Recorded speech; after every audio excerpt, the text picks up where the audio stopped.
이 시간 하나님께서 우리에게 주시는 말씀은 사도행전 9장 32절부터 35절까지의 말씀입니다.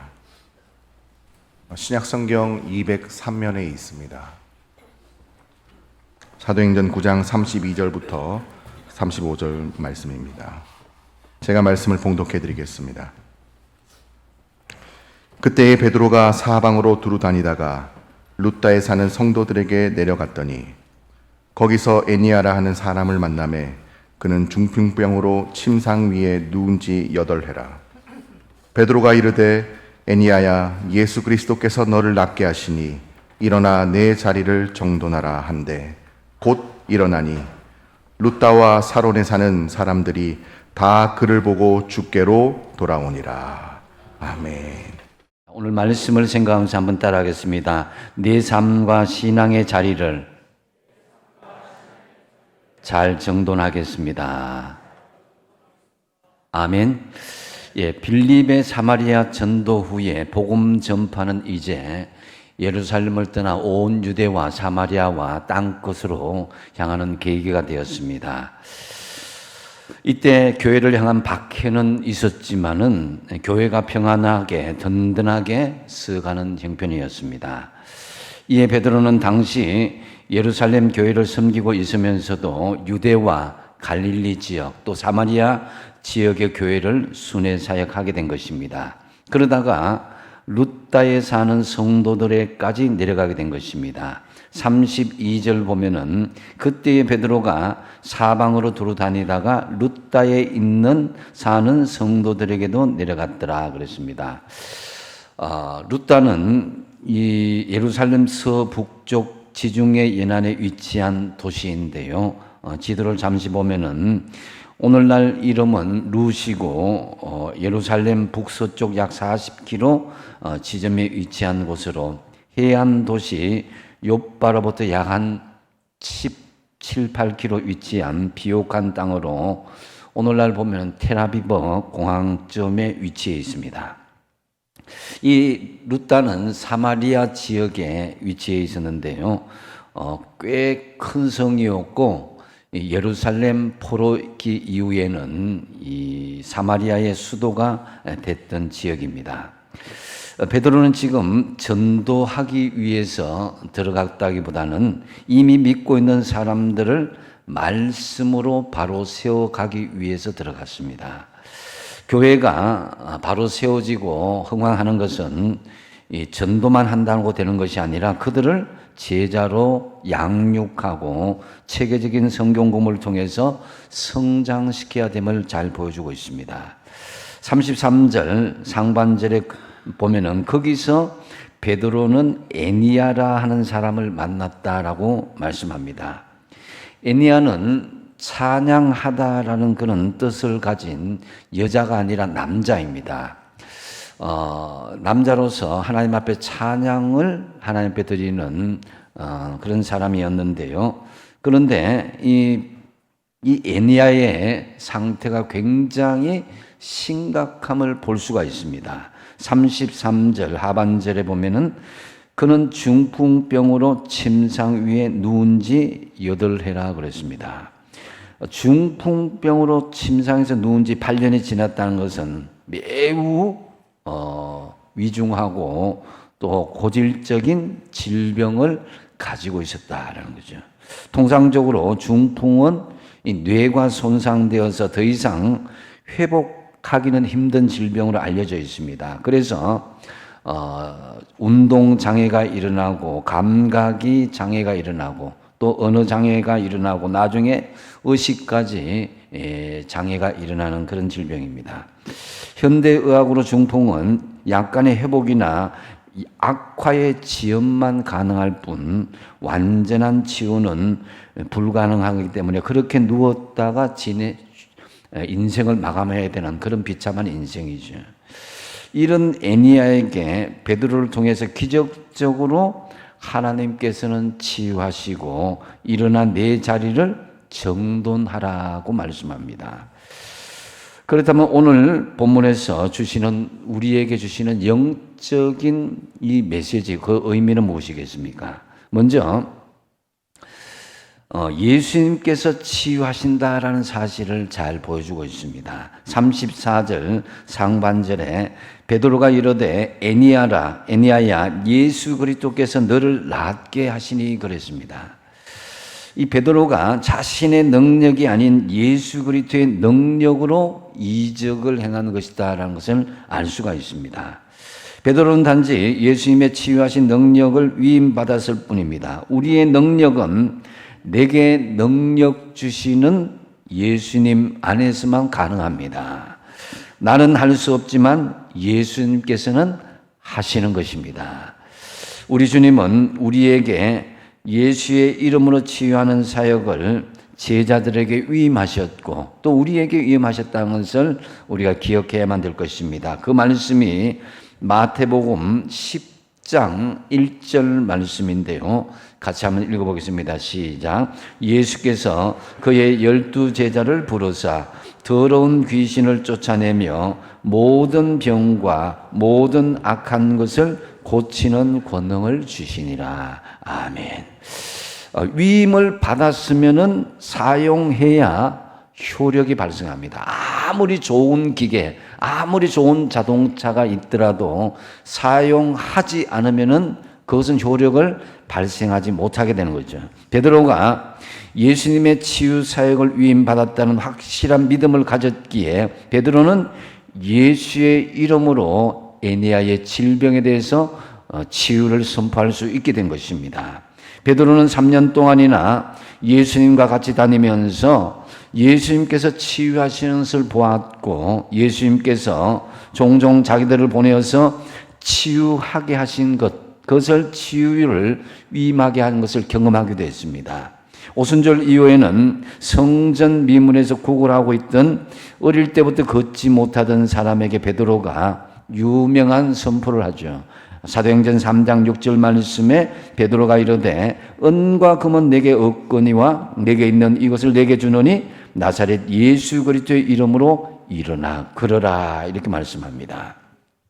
성전 앞에 나와 있는 안전뱅이에게 베드로는 예수의 이름으로 치유를 선포하는 것입니다. 한번 따라하겠습니다. 나사렛 예수 그리스도의 이름으로 일어나 걸어라. 아멘. 여러분 자신의 질병과 주변의 환우들에게 이런 믿음의 선포가 있길 바랍니다. 왜 예수님께서 치유의 주체자가 될 수가 있는 것인가? 바로 우리의 구원자이신 예수님께서 친히 우리의 허물과 죄악을 담당하시고 징계와 채찍을 대신 담당하셨기 때문에 우리는 평화를 누리고 치유함을 얻게 되었다고 말씀하셨습니다. 이사야서 53장 5절 말씀인데요. 같이 한번 읽어보겠습니다. 시작. 그가 찔림은 우리의 허물 때문이요 그가 상함은 우리의 죄악 때문이라. 그가 징계를 받음으로 우리는 평화를 누리고 그가 채찍에 맞음으로 우리는 나음을 받았도다. 아멘.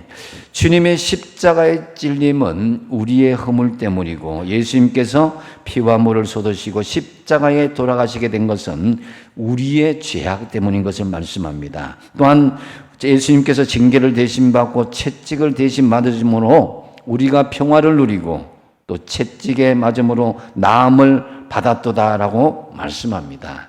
즉 치유받았다고 말씀하는 것입니다. 그러므로 여러분 예수님께서 치유하심을 믿고 우리에게 치유하는 권능을 주신 예수의 이름으로 치유를 경험하게 되는 저와 여러분 되시기 바랍니다. 이것은 비단 육신적인 치료뿐만 아니라 마음과 영적인 치료의 부분을 포함하는 것입니다. 전인적인 치유라 그런 거죠. 사실 우리 각자의 삶에 여러 가지로 육신적인 질병은 없는 것 같이 보이지만 사실 마음으로 영적으로 묶인 부분이 많이 있습니다. 오랫동안 풀지 못하고 갈등하는 문제들, 중풍병자처럼 인생을 저주하면서 앉아서 방황하는 것 같은 그런 정신적이고 영적인 문제도 있습니다. 그것이 가족이든지 사업이든지 건강이든지 죄든지 정오든지 경제의 문제든지 무엇이든지 예수님께서 치유의 역사를 우리에게 위임하셨다는 것을 믿으시기 바랍니다. 베드로는 이 치유가 자기 힘으로 되는 것처럼 위장하지 않았습니다. 분명하게 예수 그리스도께서 너를 낫게 하신다고 선포하신 것이죠. 그래서 베드로는 8년 된 중풍병자를 향해서 예수 그리스도께서 너를 낫게 하시니 일어나라고 말씀한 것입니다. 하나님의 치유를 경험하는 것은 치유하시는 분이 어떤 분인지를 먼저 정확하게 알고 그것을 인지할 수 있어야 됩니다. 내가 치유를 일으키는 것이 아니라 예수님이 치유하신다는 것을 아는 겸손한 믿음의 사람인 것이죠. 내가 기적을 일으킨다면 자신 있게 나갈 수는 없지만은 예수님이 치유하시고 기적을 일으키시는 분이기 때문에 자신 있게 우리는 선포할 수 있게 되는 것입니다. 오늘 베드로가 이런 치유를 경험할 수 있었던 것은 이런 영적인 주님 안에서의 자신감이 있었기 때문입니다. 한번 따라합니다. 예수님께서 낫게 하십니다. 예수님께서 치료하십니다. 아멘. 이 치유의 경험이 여러분의 자신과 가정과 교회 공동체 안에서 일어나기를 간절히 소원합니다. 참으로 어떤 어려운 질병 앞에서도 예수님이 낫게 해주신다고 자신 있게 믿음으로 선포하시는 저와 여러분이 되시기 바랍니다. 또한 내 자리를 정돈하라. 이 말씀의 의미는 삶의 자리와 신앙을 정돈하라라는 그런 의미가 있습니다. 34절 하반절에 보면은 일어나 내 자리를 정돈하라 하는데 곧 일어났다고 그랬습니다. 여기에서 베드로가 일어나 내 자리를 정돈하라 한 것은 그렇게 낯선 그런 말씀이 아닙니다. 베드로가 한 말은 이미 주님께서 하신 말씀과 거의 일치한 내용이라고 할 수 있습니다. 마태복음 9장 6절 하반절에 주님은 먼저 중풍병자에게 일어나 내 침상을 가지고 집으로 가라 그랬거든요. 뿐만 아니라 마가복음 2장 11절 말씀에도 일어나 내 상을 가지고 집으로 가라 그랬고요. 또한 요한복음 5장 8절 말씀에도 일어나 내 자리를 들고 걸어가라고 말씀하셨습니다. 그리고 오늘 베드로 역시 일어나 내 자리를 정돈하라고 말씀하였던 것입니다. 베드로가 에니야에게 말씀한 것은 단순히 중풍병이 낫게 되어 일어나란다라는 것으로 끝난 것이 아니라 그의 삶을 예수 그리스도의 중심으로 정돈할 것을 말씀하신 것입니다. 정돈이 무슨 의미입니까? 어지럽게 흩어진 것을 규모 있게 고쳐놓거나 가지런히 바로 잡아서 정리하는 것을 정돈이다 이렇게 이야기하죠. 이것을 신앙 안에서 보면은 죄로 얼룩지고 헝클어졌던 삶이 예수 그리스도의 십자가의 보혈로 말미암아 씻기고 정돈되는 것을 의미합니다. 육신의 정욕에 빠진 방황하고 어지러웠던 삶의 자리를 주님의 말씀으로 바르게 정리하는 것입니다. 서로에 대한 잘못된 감정으로 갈기갈기 찢겨진 인간관계를 바르게 정돈하고 회복하는 것을 말합니다. 하나님을 향한 삶의 정체성, 흐트러진 우리의 모습들을 이런 정체성을 회복하고 정돈하는 것이 바로 신앙 안에서 정돈하라는 말씀의 의미인 것입니다. 생각해 보십시오. 에니야가 육신의 질병만 고침받았다면 결과적으로 그 고침의 유익이 무엇이 있겠습니까?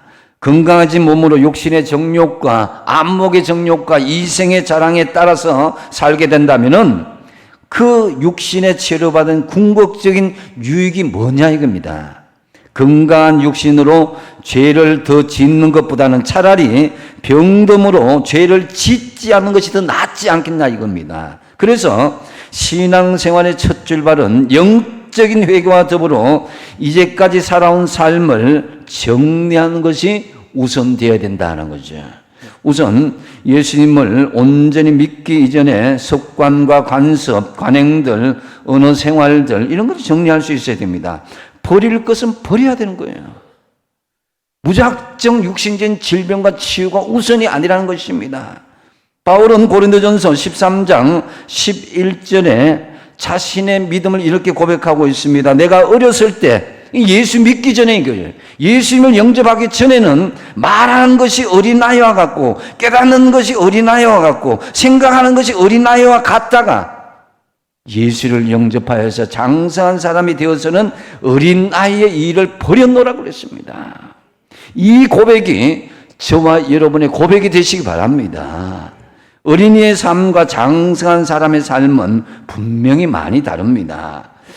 어려서는 대소변을 가리지 않아도 그건 큰 문제가 없습니다. 받아줄 사람이 있습니다. 부모님이나 주변의 사람들이.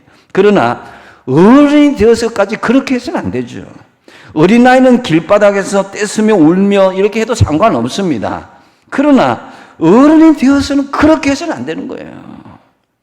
장성한 분량에 이르는 성도들, 여러분의 정리되지 못한 삶의 자리를 깨끗하게 정돈을 하십시오. 나만을 위하여 살던 삶에서 이제는 이웃을 위해서 형제들 위한 삶으로 정돈하십시오. 세상만 바라보던 삶에서 하늘을 향하는 삶으로 정돈하십시오. 과거만 되돌아보면서 후회하던 삶에서 미래를 향하는 소망적인 삶으로 정돈하십시오. 가깝게만 보고 내가 눈앞에 보였던 이것만, 내 것만 생각했던 삶에서 이제는 더 멀리 지역과 세계와 열방까지도 보는 그런 삶으로 정돈하십시오. 그리고 신앙생활을 보시면은 교인이 되기 전과 교인이 된 이후에 처음 교회에 나온 사람과 10년 넘은 사람, 교회 직분을 맡은 사람과 직분을 맡지 않는 사람과는 분명히 다릅니다. 그렇기 때문에 기도 없는 삶을 정돈하십시오. 말씀 없는 삶을 정돈하십시오. 헌신과 봉사가 없는 삶도 정돈하십시오. 전도하지 못했던 삶, 주님과 이웃을 위해서 물질로 헌신하지 못했던 삶도 정돈하십시오. 신앙생활은 자기 중심의 삶에서 예수님 중심의 삶으로 정돈하는 것입니다. 내가 아니라 예수님, 내 생각이 아니라 주님의 생각, 내 뜻이 아니라 예수님의 뜻으로, 나의 경험이 아니라 예수님의 능력에 맞춰서 정돈하는 것입니다. 내 자리를 정돈하라. 이 말의 헬라어 원문은 스트로손 세아우토라고 그럽니다. 이 말을 직역하면은 일어난 너를 위해서 식탁을 베풀라고 그럽니다. 내 자신이 스스로 자리를 펴라는 것입니다. 이런 의미가 있습니다. 여기서 펴라는 것은 베풀라는 것입니다. 중풍병자 이 애니아나 38년 된 병자, 이제까지 남의 도움을 받았는데 이제 내 자리를 정돈하라는 말은 네가 받았던 그 삶에서 다른 사람을 위해서 영향을 끼치고 그들을 도우라는 말씀입니다. 그저 육신적인 질병에만, 치유에만 회복되는 것이 아니라는 거죠. 남을 위해서 아무것도 해보지 못했던 것, 거동조차 못했던 그런 육신의 삶이 이제 회복되었다면은 정말 이제부터는 다른 사람을 위해서, 이웃을 위해서, 주님을 위해서 내 삶을 펼치고 그들을 볼살피라는 것입니다. 여기서 우리가 분명히 기억해야 될 사실은요, 자신의 삶이 정리되지 않은 사람은 결코 다른 사람을 위해서 유익을 끼칠 수 없다라는 사실입니다. 자신의 삶을 정돈한 사람만이 다른 사람을 위해서 무엇인가를 제대로 할 수 있는 것입니다. 자신이 정돈되지 않는데 다른 사람의 유익을 위해서, 하나님을 위해서 한다? 그것은 외식적인 행위에 불과할 뿐인 것입니다. 그렇기 때문에 예수를 믿은 후에 부정적인 결과만을 초래하고 있다. 정말 선한 영향력이 아니라 부정적인 영향을 끼친다고 있다면 그것은 아직까지 자신의 삶이 완전히 정리되지 않았다는 증거입니다. 누구나 자신에게 있는 것을 줄 수 있는 것은 아닙니다. 자신의 삶을 정돈한 사람만이 타인을 위해서 진정한 베품을 실천하며 복음을 전파하며 살아갈 수가 있는 것입니다. 그러므로 여러분의 삶은 잘 정돈되어 있는지를 스스로 한번 살펴보십시오. 하나님 보시기에 아름다운 인격과 성품, 말씀 안에서 잘 무장되어 있는지, 자신이 정돈되지 않고 남을 위해서 산다고 하고 복음을 전한다고 하는 것은 결코 하나님께서 기뻐하지 않았습니다. 자신을 정돈한 사람만이 진정으로 사회와 이웃을 위해서 살 수가 있게 되는 것입니다. 예수 그리스도의 보혈 안에서 먼저 자신을 잘 정돈하고 신앙을 정돈하여서 이웃을 위해서, 주님을 위해서 선한 영향력과 영광을 드리는 저와 여러분 되시기 바랍니다. 또한 내 자리를 정돈하라, 이 말씀의 의미는 우리의 삶을 보여주고 많은 사람을 예수님께 돌아오게 하라는 그런 의미가 있습니다. 35절에 보면은 룻다와 이 사론에 사는 사람들이 다 그를 보고, 에니야를 보고 죽게로 돌아왔더라 그랬습니다. 일반적으로 사론은 평야를 의미하며 남쪽 욥바와 북쪽 갈멜산 사이에 위치한 평야 지역을 가르칩니다. 지도를 보시면 이 평야는 길이가 약 8km, 폭이 약 9km에서 19km 되는 그런 평야인데, 사론 평야인데요. 북부는 소목이 많은 편이고 남쪽은 비옥한 농토가 펼쳐진 곳입니다. 룻다에 사는 사람들만 돌아온 것이 아니라 저 위쪽 사론에 있는 지역 사람들까지 다 주님께로 돌아왔다. 이 사론 평야에 넓게 퍼져 있는 땅, 주님의 능력이 전파되고 많은 사람들이 주님께로 에니야의 그 모습을 보고 돌아왔다는 거예요. 바로 에니야에 보여지는 믿음의 모습이 있었고 인근 동네 사람들이 예수님을 믿고 돌아왔다는 것입니다. 그렇다면 우리의 믿음이 본이 되고 있는 것, 보여지는 믿음, 다른 사람은 어떻게 우리 믿음을 보고 있는가, 이것을 한번 생각해 보십시오. 스스로 한번 질문을 던져볼 필요가 있습니다. 나 때문에 다른 사람이 예수님께로 돌아오고 있는지, 아니면 떠나가고 있는지, 나 때문에 예수님이 증거되고 있는지, 아니면 가려지고 있는지, 나 때문에 교회가 흥황하고 있는지, 아니면 교회가 자꾸 힘들어지고 상처를 받겠는지, 그리고 나 때문에 교회가 더욱더 공동체가 기뻐하고 있는지 실망하고 절망하고 있는지를 한번 되살펴 보십시오. 우리의 잘 정리된 믿음의 모습이 선한 영향력이 되어서 많은 사람을 주님께로 돌아오게 하는 구원의 통로, 복음의 통로가 되시기 바랍니다.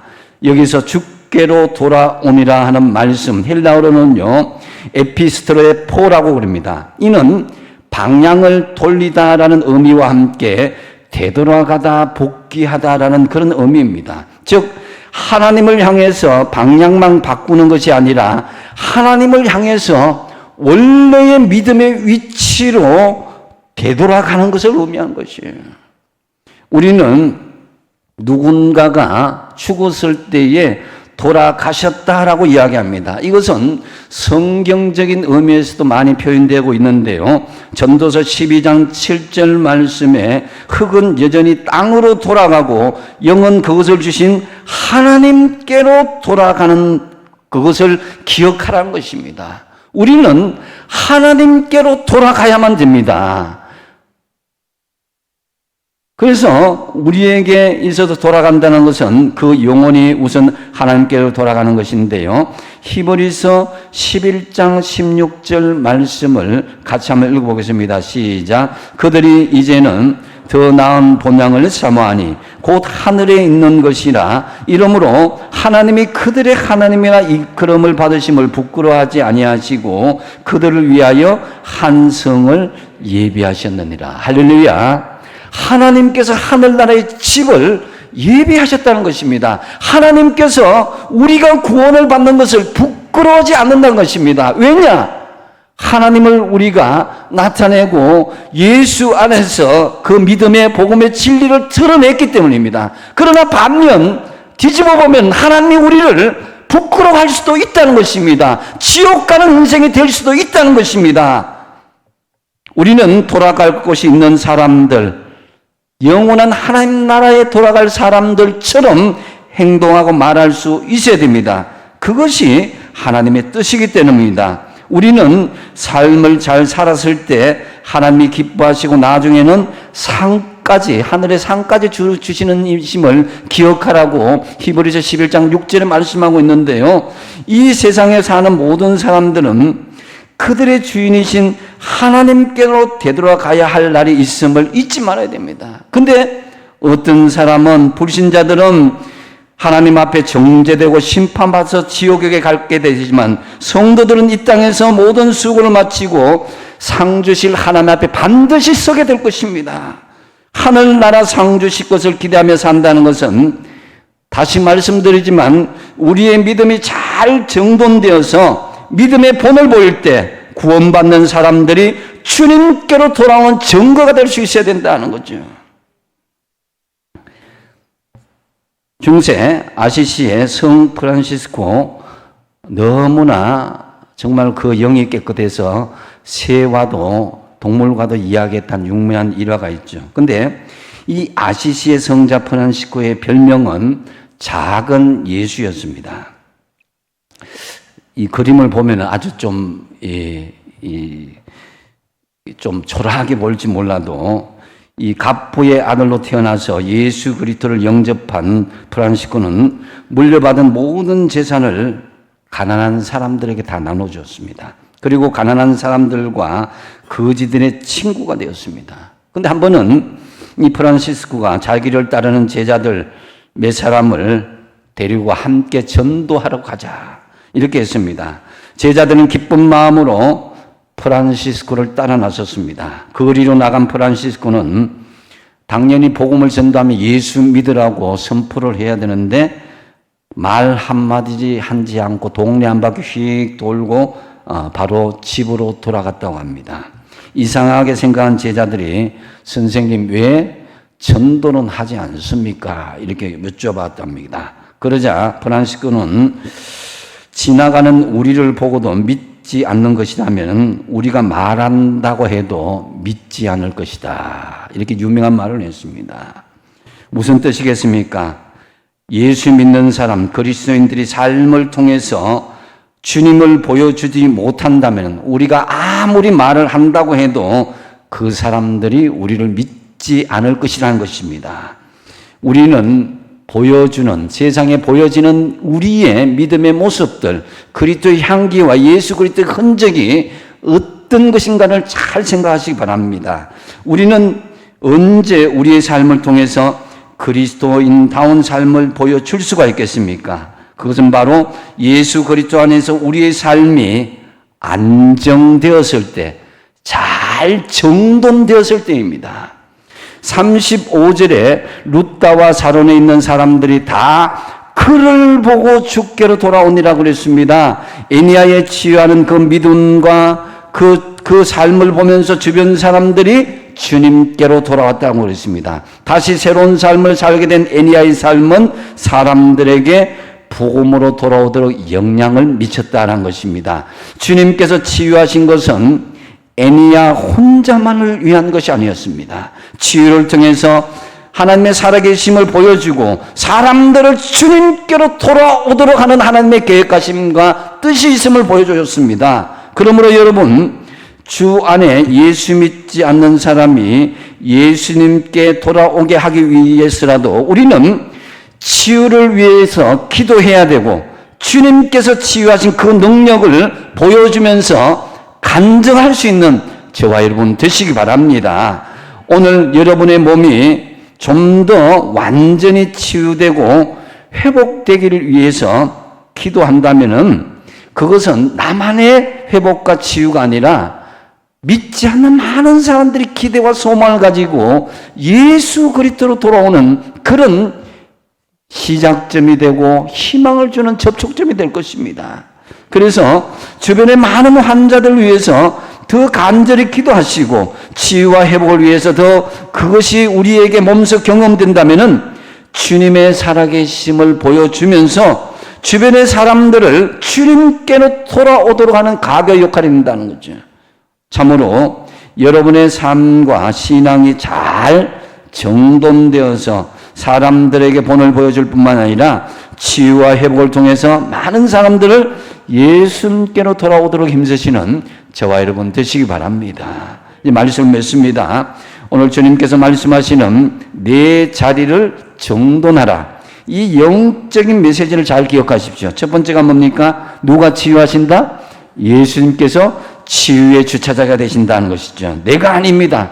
나는 쓰임 받을 뿐입니다. 두 번째는 뭡니까? 우리의 삶의 자리와 신앙을 정돈해야 하나님의 역사가 일어난 것입니다. 자신의 삶을 정돈하고 신앙을 정돈하고 이웃을 위해서 베풀고 하나님의 영광을 드러내도록 하시고, 그 다음에 세 번째 뭡니까? 우리의 삶을 보여주고 많은 사람을 예수님께로 돌아오게 하는 것입니다. 여러분의 삶과 신앙이 참으로 잘 정돈되어서 사람들에게 본을 보여줄 뿐만 아니라 치유와 회복을 통해서 많은 사람을 예수님께로 돌아오게 하는 복음의 통로, 구원의 통로가 되는 저와 여러분 다 되시길 바랍니다. 기도하겠습니다. 아버지 하나님, 내 자리를 정돈하라. 이것은 단순히 육신의 회복뿐만 아니라 마음과 영적인 전인적인 회복을 말씀해 주신 것을 다시금 깨닫습니다.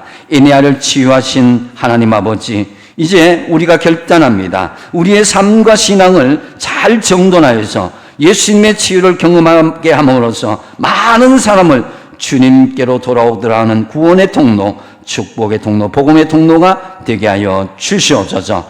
예수님의 이름으로 기도하옵나이다.